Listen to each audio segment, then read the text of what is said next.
Toujours dans la logique du soutien au FARDC Ouazalendo par rapport à la guerre d'agression, nous avions annoncé tout au début que nous allons recevoir également un autre homme des dieux, c'est l'évêque général et représentant légal de l'église Sénévé, le pasteur Etama.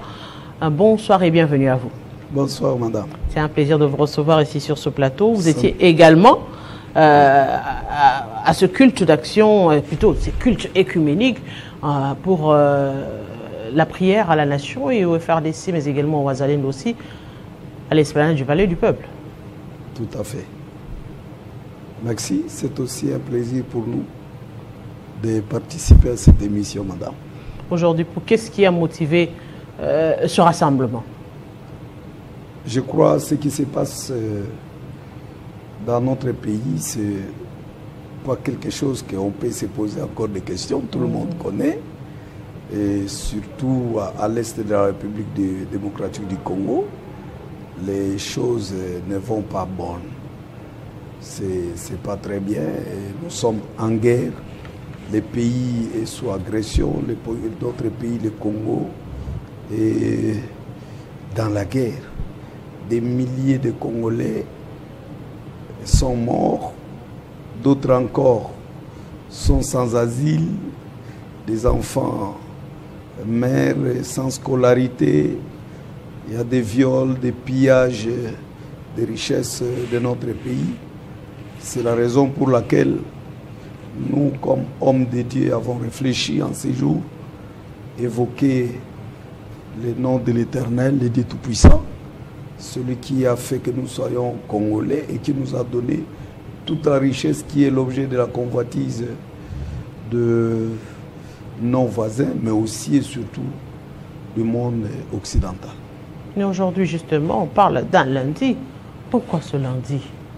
Madame, quand votre maison brille, vous n'allez pas attendre lundi, mardi, mercredi. Aujourd'hui, si on doit le faire le lundi, c'est pour montrer à la face du monde que les choses sont sérieuses. Nous sommes sérieusement touchés sur ce qui se passe.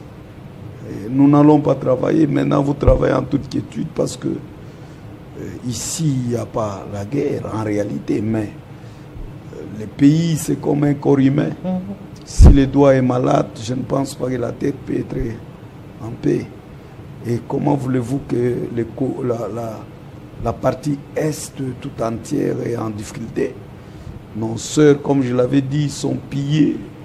Nos frères tués à bientôt 30 ans. J'entends certains parler de 6 millions de morts, 8 millions, mais moi je pense qu'il faut parler au-delà. Et c'est tout à fait normal qu'aujourd'hui nous puissions décider d'invoquer le nom de l'Éternel, le Dieu d'Israël, le Dieu Tout-Puissant, le Créateur qui a fait que nous soyons Congolais, qui nous a donné toute la richesse qui fait l'objet de la convoitise. Exactement, combien de confessions religieuses se sont réunies? Aujourd'hui, sincèrement, j'ai difficulté à dire toutes, parce que la réunion a été convoquée par la CIME, qui est la plateforme qui réunit toutes les confessions religieuses de la République. Je crois que toutes les confessions étaient là, excepté peut-être les catholiques romains que je n'ai pas vu. Mais en dehors des catholiques romains, j'ai vu toutes les confessions religieuses confondues.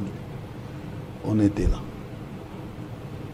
C'était une prière seulement de soutien au FARDC, au Ouazalendo, à la nation congolaise, présenter la situation devant l'Éternel, la situation de la République démocratique du Congo?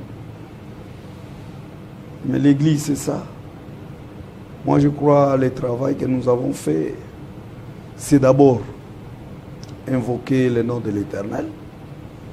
Si ce que nous vivons, c'est la conséquence de nos péchés ou les péchés de nos aïeux, que Dieu nous pardonne, mais aussi et surtout pour que le Seigneur nous donne toute la force et qu'il soutienne ceux qui sont au front, qu'il donne la sagesse à nos dirigeants, le chef de l'État, son gouvernement et tous ceux qui sont impliqués dans la guerre, pour qu'ils puissent avoir de bonnes stratégies pour la gagner, mais aussi un appel à l'unité nationale.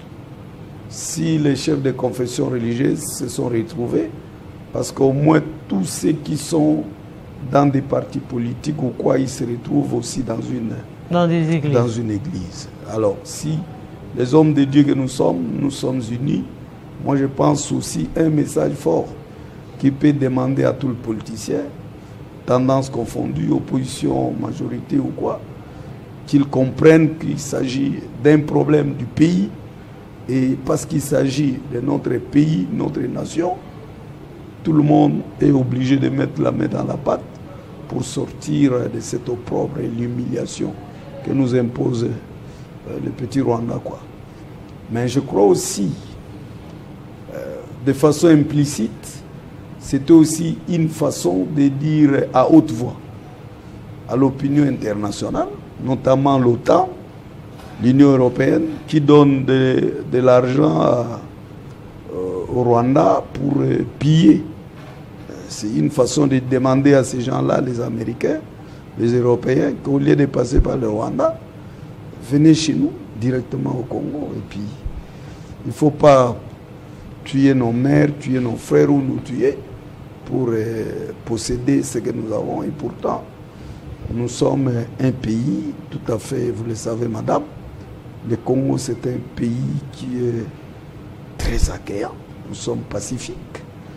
Et pourquoi ne pas collaborer avec nous? Vous voyez, dernièrement, vous avez vu, le président américain va atterrir en Angola pour une voie ferrée qui va traverser pratiquement la grande partie de la RDC. Et pourquoi ne pas collaborer directement avec notre pays, le Congo? Et je pense qu'à travers une réunion comme celle-ci, c'est aussi une façon de dire aux Américains, aux Européens et tous les multinationaux qui soutiennent le Rwanda, qu'ils comprennent que nous ne sommes pas d'accord avec eux. Mais aujourd'hui, on se dit également que c'est vrai, vous l'avez dit, tous les politiques et autres viennent des églises. Mais oui, pourquoi les églises également n'interpellent pas? Parce que c'est vrai, on a dénoncé, aujourd'hui on est en train de prier parce que cette guerre d'agression ne fait qu'avancer. Oui. Alors qu'on a aussi dénoncé à un moment donné le détournement, le mauvais traitement réservé aux militaires qui sont au front. C'est bien beau de prier, mais interpeller aussi ces fils de Dieu qui se retrouvent dans les églises, mais qui ne se conforment pas selon la loi de Dieu et les prescrits de la Bible.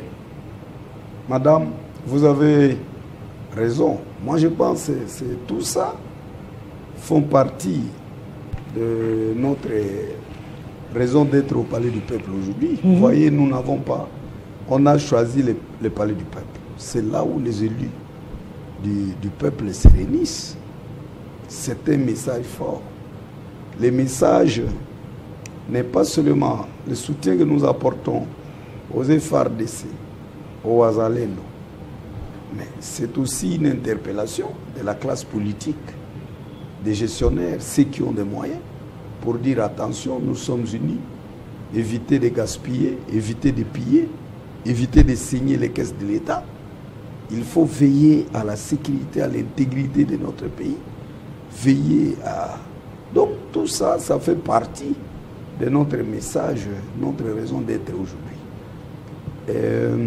Je pense que, comme je l'avais dit tantôt, tous ces gens-là, ils fréquentent des églises. Mais dans aucune église, vous entendrez un homme de Dieu dire, par exemple, allez voler, amenez-moi l'argent, nous parlons.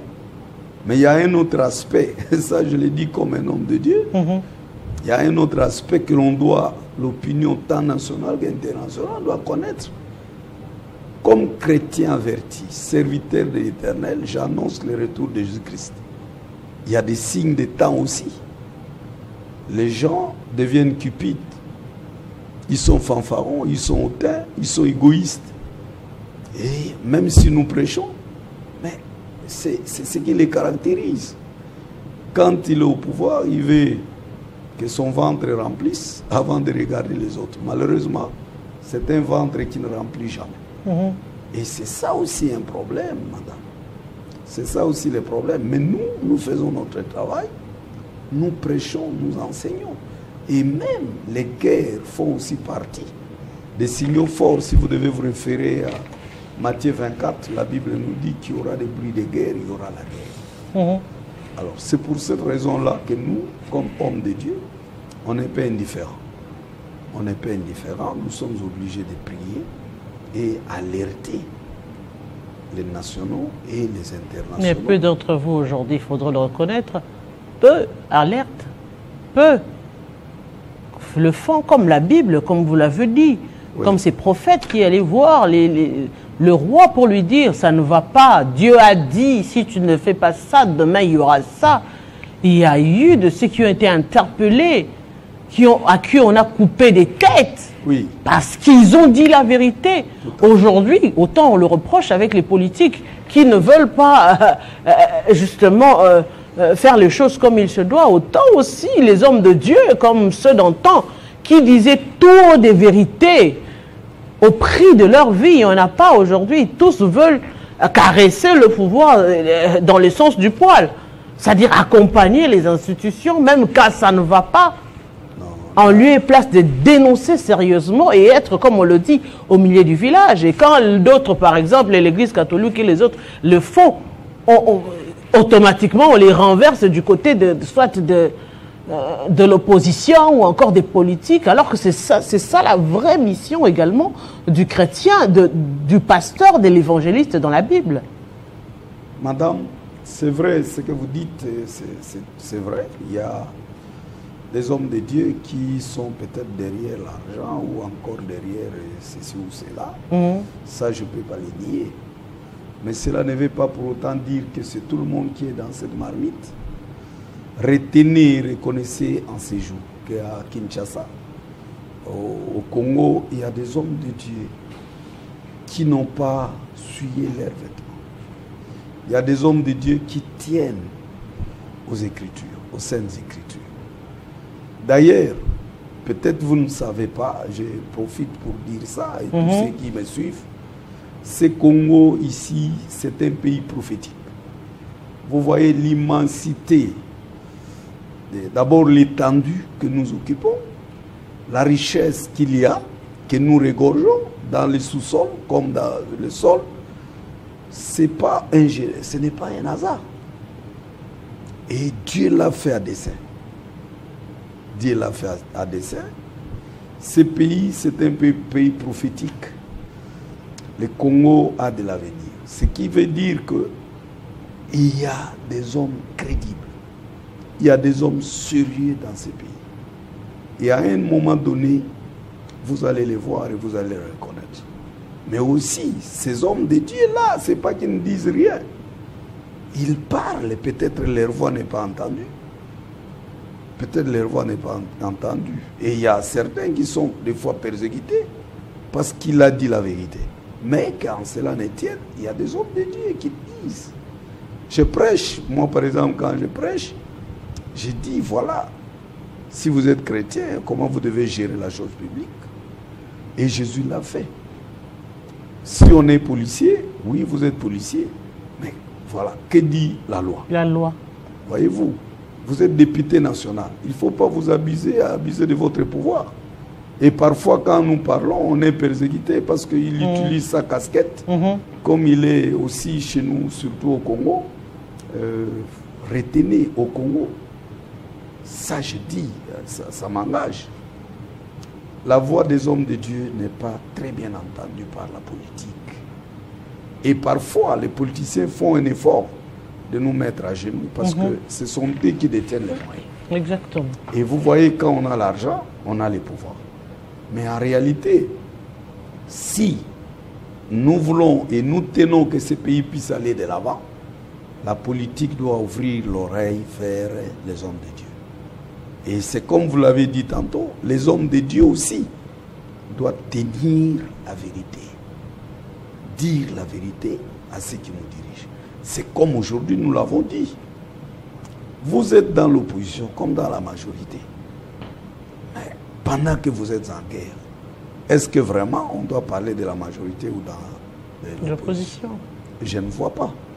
C'est comme madame, vous êtes avec votre époux et depuis un temps, vous ne vous entendez pas ou vous sur un certain nombre de matières, il y a pas, ça ne marche pas. Mais la maison s'ébruite. Vous n'allez pas dire non, moi avec mon époux ça ne marche pas et non. Tu vas crier, la maison s'ébruite. Et peut-être tu vas sauter sur l'enfant, l'homme saute sur la valise et tout. Et parfois même ces faits-là peuvent constituer une réconciliation. Tout à fait, tout à fait. Même les faits peuvent servir. Voyez. Donc moi je pense que les occasions comme celle-ci peuvent permettre aux Congolais. Et je sens franchement qu'il y a de partout. Ça renforce notre unité. C'est comme je vous ai dit, les musulmans, les traditionnels et tout, ensemble. Et nous avons prié parce que nous avons, c'est vrai, Dieu au ciel, nous parlons catholiques, protestants, mais les routes sur lesquelles nous... C'est les mêmes. C'est la même route. Nous allons dans les mêmes magasins. Voyez-vous. Les mêmes hôpitaux, les mêmes... Tout ce qui nous sépare, ce sont des églises là où nous prions. Mais on fréquente les mêmes écoles, les mêmes hôpitaux, les mêmes tout ça. Et pourquoi? On est même frères et collègues au travail. Tout à fait. Tout à fait. Et dans des parcelles, on est des voisins. Et allez même au cimetière. Quand vous allez, on vous enterre ici. C'est un musulman qui vient là-bas, un catholique, tout ça. Donc, ça ne sert pas que l'on se divise, surtout quand il y a des questions sérieuses, comme celle-ci.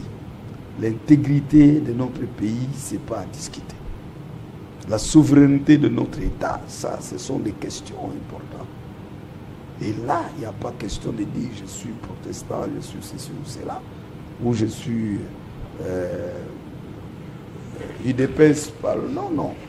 On n'a pas besoin de ça. C'est pourquoi notre essence des rencontres, c'est pour interpeller tout le monde à s'unir derrière le chef de l'État, le gouvernement, le non-FARDC, le Wazalendo qui se battent nuit et jour, et pour que l'on puisse gagner la guerre. Un message aujourd'hui à tous ces Congolais qui nous suivent également, qui n'ont pas pu aussi participer à cela. Dans les différentes provinces, on se dit Kinshasa, oui, mais il n'y a pas que Kinshasa. Le reste des provinces aussi ont besoin de cette unité, de ce renforcement. Il n'y a pas que les chrétiens à Kinshasa, il y en a aussi dans les provinces. Tout à fait, mais je sais que ce qui vient de se faire aujourd'hui, c'est un message fort. Hein. Je crois que toute la République est informée. Pas seulement chez nous ici au Congo, même à travers le monde. Il y a même des églises qui ne sont pas congolais, des chrétiens, mais qui prient pour nous. J'ai suivi des hommes de Dieu, et notamment des panafricains, qui n'acceptent pas ce qui se passe chez nous ici. Et ils sont dans des prières. Alors, à fortiori l'intérieur. Donc, ce que nous avons fait aujourd'hui, et ce n'est pas la dernière fois. Déjà dans nos églises, chez moi par exemple, il est décidé chaque jour, de 12h à 12h30, tout le monde là où il est, il prend un temps pour prier pour la nation. Prier pour la nation. Et la nation, c'est le plus grand héritage que nous pouvons léguer à notre postérité. J'ai parfois honte quand je vois des Congolais vendre leurs parcelles pour aller habiter en Europe. Envoyer leurs enfants aux États-Unis. Il y en a qui se battent pour vos histoires ici, ce que l'on fait là, les Américains. J'étais une fois à l'ambassade ici pour aller aux États-Unis. J'avais une invitation, j'arrive là-bas. On me pose la question, tu as combien dans ton compte? J'ai dit, mais toi-même, avant de venir ici, tu avais combien? Pour me demander, moi qui vais pour un temps, vous me demandez, j'ai combien? Parce que moi, je ne veux pas faire des affaires, je vais pour les prêcher. Est-ce que là, j'ai besoin de... Voyez cet orgueil-là, hein, voyez? Et nos frères sont humiliés partout où ils vont. Alors, moi, je pense que les hommes de Dieu... C'est la prospérité qu'on a fait croire aux gens. Quand on parle prospérité, on parle voyage, on parle prospérité. Et les gens aujourd'hui confondent le bien-être et la prospérité à un voyage. Non, madame. La prospérité, c'est le travail. Et curieusement, nous sommes un scandale géologique. Le pays est béni comme vous n'avez pas d'idée. Et je ne comprends pas comment les Blancs, ces Américains, ils nous distraient en nous faisant croire que chez eux c'est mieux. Toute la jeunesse doit aller à l'étranger. Et dans l'entretemps, ils viennent piller nos matières premières. Ça doit faire réfléchir. Voyez-vous? En réalité, la vie est où? Au Congo ou à l'extérieur? C'est l'illusion. Voilà. Donc, c'est pourquoi, maman, nous sommes obligés. Nous sommes obligés. Pas seulement de prendre conscience, mais aussi agir pour changer notre vie. Nous n'avons qu'un seul Congo démocratique. Et c'est le plus grand héritage que nous pouvons léguer à nos enfants. Voilà. Un message également à toute la population congolaise également qui nous suit en ce moment, mais aussi à l'est de la République démocratique du Congo. Merci. Le message que je peux lancer, j'ai saisi cette opportunité. D'abord, à ceux qui les décidèrent, ceux qui décident, ils doivent prendre conscience que nous sommes l'État est menacé. Notre pays est en détresse. Nous sommes humiliés. Un petit Rwanda ne peut pas nous donner des leçons comme ça. Les dirigeants doivent prendre conscience. Les politiciens, qu'ils soient de la majorité ou de l'opposition, ils doivent travailler ensemble si réellement ils aiment ce pays pour brouter hors état des murs tous ceux qui sont ennemis des Congolais. Ça, c'est ma première demande. Qu'ils oublient ce qui les divise pour focaliser leurs énergies sur ce qui les unit. Et je crois que ce qui nous unit tous d'abord, c'est notre pays, c'est notre nation. Vous voyez? Donc là, c'est les mots que j'adresse d'abord à tous ceux qui sont des décideurs, ceux qui dirigent. Aussi, je demande au peuple congolais de s'humilier devant le Seigneur. Ce qui est vrai, Dieu nous a donné des richesses, mais est-ce que nous l'avons bien géré? Ça aussi, c'est un problème. Parce que même la Bible l'a dit. Hein? Voilà. Le parabole de la sébasse. Voilà des mauvais intendants. Nous sommes gestionnaires. Celui qui est mauvais gestionnaire, on va t'enlever même le peu que tu as. Voilà, c'est ça le problème. Donc, je demande aux Congolais de voir, de mettre en pratique la parole de Dieu. Pas seulement la prêcher, pas seulement l'écouter, mais vivre. Moi, je pense que ça va nous aider à profiter de ce que Dieu a mis. Parce que la Bible dit, par exemple, j'entends parler de la justice et tout. La justice élève la nation. Et s'il n'y a pas de justice, vous voyez? Alors, ça vraiment, je demande la conscience. Et là, ce n'est pas seulement le problème de celui qui est au bureau là-bas. De bidel général au chef de table. Vous voyez? Tout le monde, même l'enfant dans la maison, la femme, les maris, les élèves, les enseignants, et tout le monde est concerné, impliqué, pour que ces pays-ci soient là où Dieu veut que nous soyons. Sinon, ce sont ces gens-là qui viendront, nous sommes sur la matière, on vous enlève et puis ils pillent. Et on vient nous vendre des téléphones ici qui portent nos sangs et on nous les vend combien? Voyez-vous?